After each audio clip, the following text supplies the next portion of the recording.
Winter Temperature was 43 degrees. Wind.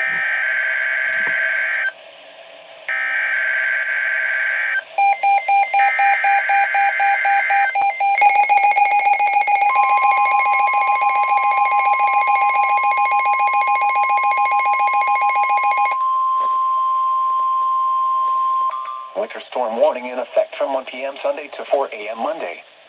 What? Heavy snow expected. Total snow accumulations between 5 and 7 inches.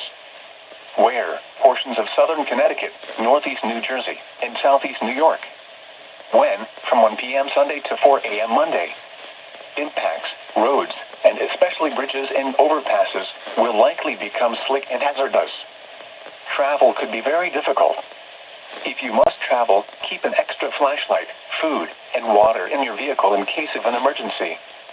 Check local Department of Transportation Information Services for the latest road conditions.